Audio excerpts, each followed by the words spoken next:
அன்பிற்குரிய நண்பர்களே, வெல்லட்டுமே அண்ணாமலை என்கிற தலைப்பில் என் கருத்துக்களை உங்களுக்காக பதிவு செய்கிறேன். கோயம்புத்தூர் பாராளுமன்ற தொகுதியில் போட்டியிடுகிற திரு அண்ணாமலை தமிழ்நாடு பாரதிய ஜனதா கட்சியினுடைய தலைமை பொறுப்பில் இருக்கிறவர். வெல்வாரா, தோற்றுவிடுவாரா, எப்படி ஓட்டுக்கள் பெறுவார் என்பது பற்றி ஒரு விவாதம் நடந்து கொண்டிருக்கிறது. திராவிட முன்னேற்றக் கழகம் எனக்கு தெரிந்தவரை நான் கேள்விப்பட்டது, எப்படியாவது அவரை தோற்கடித்து விட வேண்டும், அவர் வெற்றி என்பது திராவிட கட்சிகளை பாதிக்கும் பெரிய அளவில் என்று கிட்டத்தட்ட திரு ஸ்டாலின் அவர்கள் சூளுரைத்து அதற்கு வேண்டிய ஏற்பாடுகள் என்னவெல்லாம் முடியுமோ அவைகளையெல்லாம் செய்ய சொல்லியிருப்பதாக அறிகிறேன். திரு அண்ணாமலையும் 1,00,000 வாக்குகள் விடுபட்டு போய்விட்டன என்று கூறுகிறார். அது ஒரு நொண்டி சமாதானம் என்றே நான் கருதுகிறேன். ஒரு வரைவு தேர்தல் வாக்குரிமை பெற்றவர்களுடைய பட்டியல் வெளியிடப்படுகிறது. ஒவ்வொரு அரசியல் கட்சியும் அதை பார்த்து விடுபட்ட பேர்களை சேர்க்க வேண்டியது கட்சியினுடைய அரசியல் கடமை. அதை செய்யாமல் தூங்கிவிட்டு திரு அண்ணாமலை 1,00,000 ஓட்டுக்களை எடுத்துவிட்டார்கள் என்று கிட்டத்தட்ட புலம்புவது என்பது அவர் தோற்று போய்விட்டார் என்பதை மட்டுமே காண்பிக்கிறது. அவர் தன் கடமையை உரிய நேரத்தில் செய்யவில்லை என்பதை சுட்டி காட்டுகிறது. அவர்தான் சொன்னார், சீமானுக்கு அவருடைய பழைய சின்னம் கிடைக்காததற்கு காரணம் உரிய நேரத்திலே அவர் தகுந்த மனுவை போடவில்லை. அப்போது சீமான் தூங்கிவிட்டு இப்போது பாஜகவையும் மத்திய அரசையும் தேர்தல் ஆணையத்தையும் குறை சொல்வது முட்டாள்தனம் என்று நான் அதை ஏற்றுக்கொள்கிறேன். அதே தவறைத்தான் இப்போது கோயம்புத்தூர் பாஜக அல்லது திரு அண்ணாமலை செய்துவிட்டு இப்போது ஏதாவது நொண்டிச்சாக்கு கிடைக்குமா தோற்றுவிட்டால் என்று தேடிக்கொண்டிருக்கிறார்கள். தமிழ்நாட்டுக்கு பாஜக இங்கே பெரிய அளவில் வளர்வதென்பது தமிழ்நாட்டினுடைய மண்ணுக்கும் தமிழ்நாட்டு கொள்கைகளுக்கும் தந்தை பெரியார் இங்கே பரப்பிய கருத்துக்களுக்கும் அண்ணாவின் கருத்துக்களுக்கும் கலைஞரின் தொண்டுக்கும் எதிரானது என்று நான் கருதுகிறேன். நான் தொடர்ந்து சொல்லி வருகிறேன், பாஜக சந்தேகமில்லாமல் தமிழ்நாட்டில் வளர்ந்திருக்கிறது.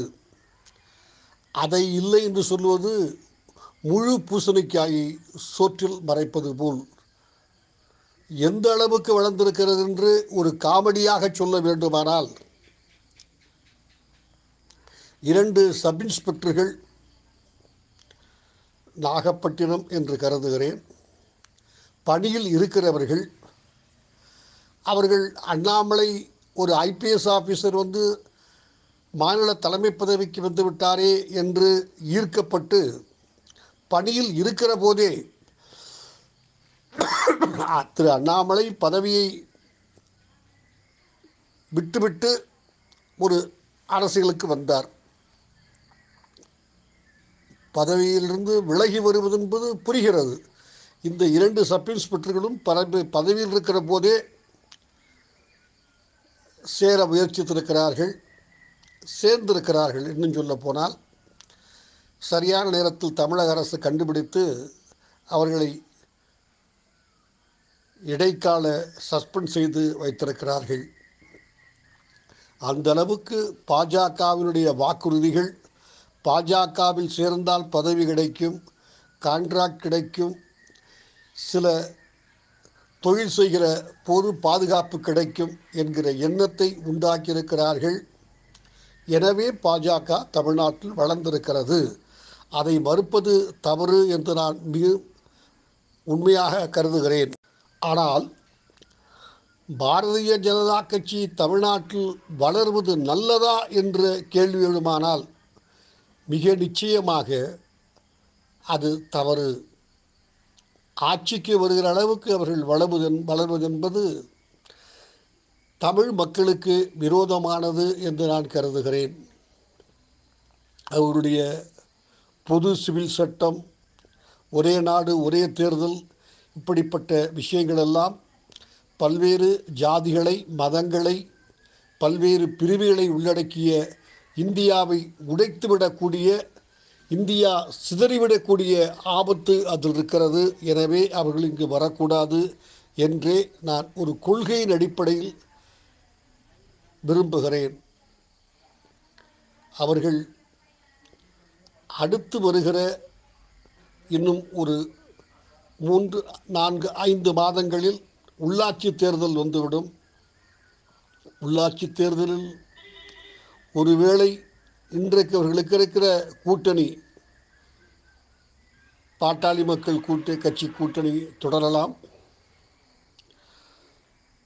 பல கிராமப்புறங்களிலே, சில நகர்ப்புறங்களிலே பாட்டாளி மக்கள் கட்சி வலுவோடு இருக்கிறது. எனவே அதில் அவர்கள் ஓரளவுக்கு தங்கள் பலத்தை நிரூபித்துவிட்டு குறிப்பிடத்தக்க அளவுக்கு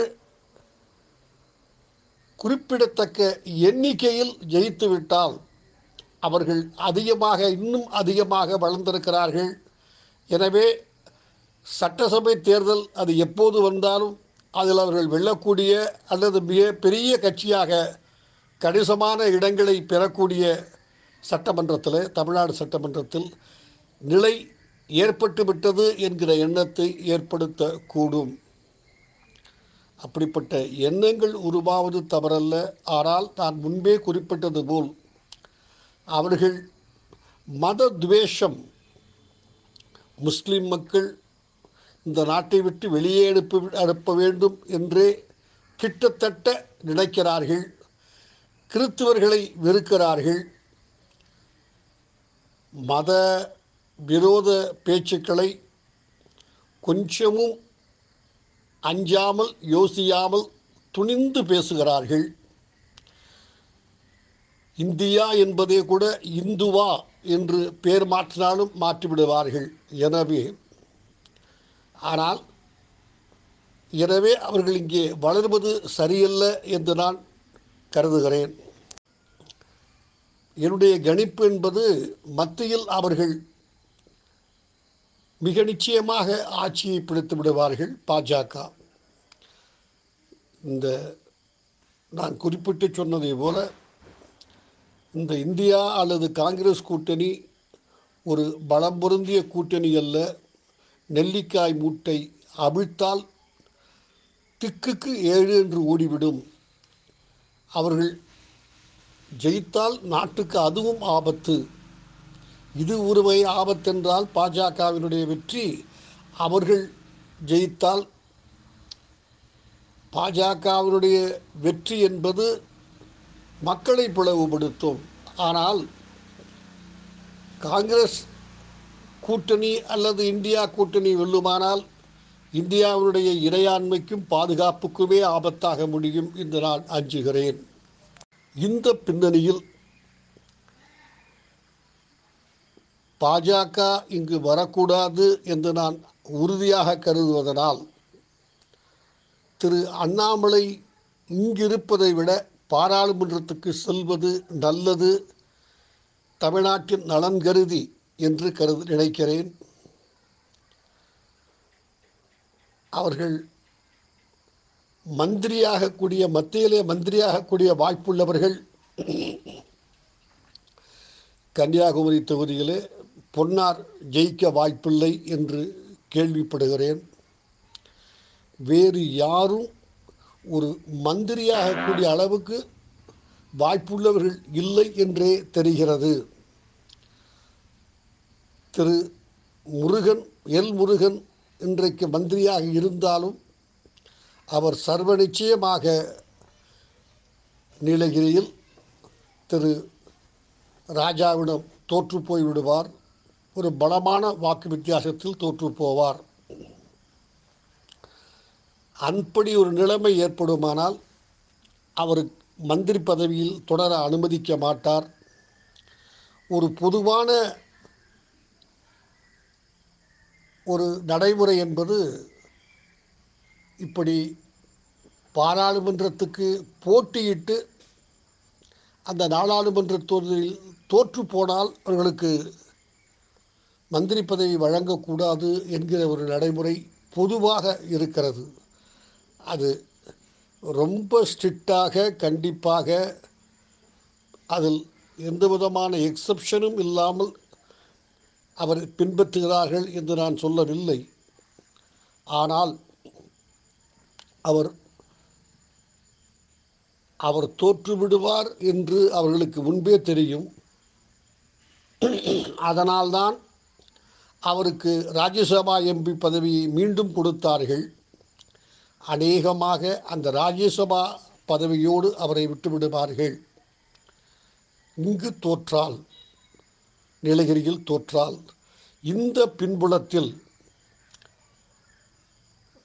தமிழ்நாட்டில் வெல்லக்கூடிய வாய்ப்புள்ள ஓரளவுக்கு நிர்வாகம், ஒரு ஐபிஎஸ் ஆஃபீஸராக இருந்ததனால் நிர்வாகம் தெரியும். அந்த அடிப்படையிலே திரு அண்ணாமலை அங்கே அமைச்சராகக்கூடிய வாய்ப்பு இருப்பதாக நான் கருதுகிறேன்.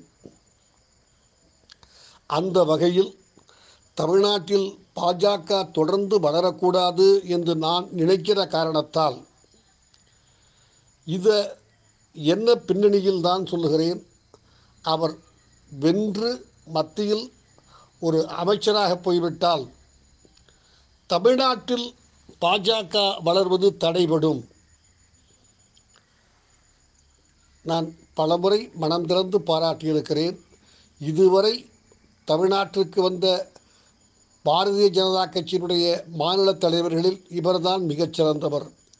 அவர் மீது குற்றம் குறைகள் இருக்கலாம், அது வேறு. ஆனால் பாரதிய ஜனதா கட்சியினுடைய தமிழ்நாட்டு அரசியல் பலத்தை பற்றி பேசுகிற போது எப்படி கிமு கிபி என்று பேசுகிறோமோ அதேபோல் அண்ணாமலைக்கு முன் அண்ணாமலைக்கு பின் என்றுதான் குறிப்பிட்டாக வேண்டும். அது காலத்தின் கட்டாயம். இந்த பின்னணியில் அவர் ஒருவேளை வென்று மத்திய அரசில் ஒரு பதவியை ஏற்றுக்கொண்டு போய்விட்டாலும் அது தமிழ்நாட்டு நலனுக்கு, தமிழ்நாட்டு மக்களுக்கு தந்தை பெரியார், பேரறிஞர் அண்ணா, கலைஞர் போன்றோரால், எம்ஜிஆர் போன்றோரால் வளர்க்கப்பட்ட கொள்கைகளுக்கு, குறிப்பாக இடஒதுக்கீடு,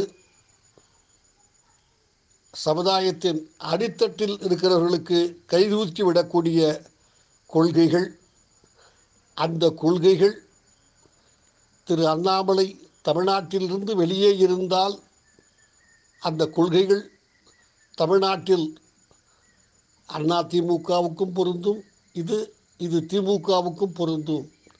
கொஞ்சம் அரசியல் ரீதியாக நல்லது என்றே நான் கருதுகிறேன். அந்த வகையில் நான் கொஞ்சம் ஆழமாக சிந்தித்து பார்த்தால் திரு அண்ணாமலை தோற்று போவதை விட வெல்லுவது, பாராளுமன்றத்துக்கு போவது சாலச் சிறந்தது என்றே நான் கருதுகிறேன். அவர் தொடர்ந்து இங்கு ஒருவேளை கோயம்புத்தூர் தோற்றுப்போய் பாரதிய ஜனதா கட்சியினுடைய தலைமை பதவியில் தொடருவாரானால் அவர் சில நேரங்களில் பேசுகிற பேச்சுக்கள் மக்களிடையே பெரிய பிளவை ஏற்படுத்தி ஒரு இரத்த களரியில் முடியக்கூடிய வாய்ப்பு இருக்கிறது.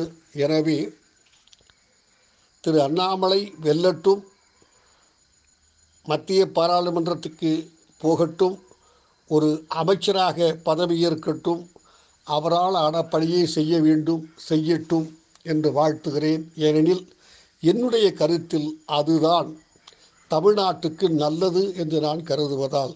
நன்றி, வணக்கம்.